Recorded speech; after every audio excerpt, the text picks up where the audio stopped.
In this video, we're going to continue to subtract integers, but in these cases, we're going to use the comparison method. Okay. So let's get started. Here we have 3 minus 5. Notice both of these are positive. So we have 3 positive chips, and we want to take away 5 positive chips. Okay. So now maybe you could see the problem. Okay. If we have 3 chips and we want to take away this many, we don't have enough positive chips to take away. So that's why we're not going to use the takeaway method. We're going to think of this as comparison. So remember the comparison method, the order definitely matters. Okay, so make sure you set this up right. Is what do I add to the second number, the subtrahend? So 5. What do I add to this to get the first number?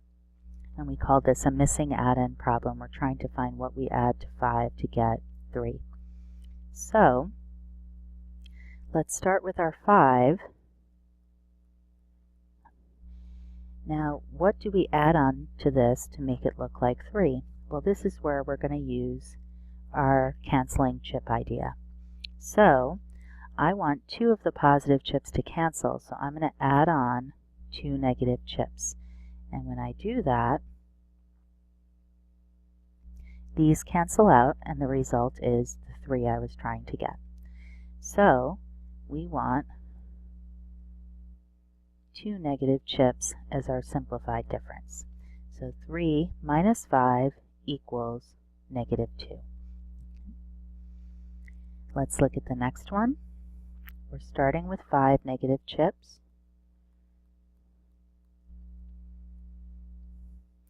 We want to take away 3 negative chips.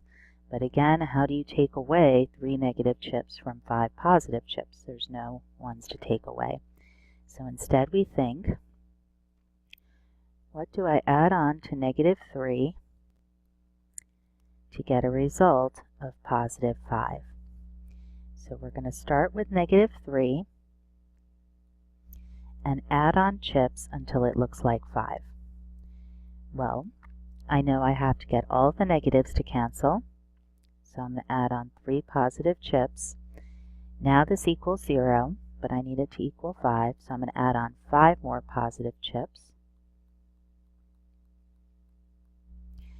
And now this amount is equal to 5. These cancel. So notice I added on 8 positive chips to get that result. So 5 minus a negative 3 is positive 8. One last problem. I have 5 negative chips. I want to take away 3 negative chips, or 3 positive chips, excuse me. So, using the comparison method, what do I add on to 3 to get negative 5? Okay. So we're going to start with our 3 positive chips and add on chips until it is equivalent to negative 5. So this is very similar to the last one. The signs of the chips are just different. I want to get rid of the positive 3 chips, so I'm going to add 3 negative chips. Now these would all cancel and I have 0, but I need a total of 5 negative chips, so I'm going to add on 5 more negative chips. So this is equivalent to negative 5, and notice I added on 8 negative chips. 1, 2, 3, 4, 5, 6, 7, 8. So negative 5 minus 3 is negative 8.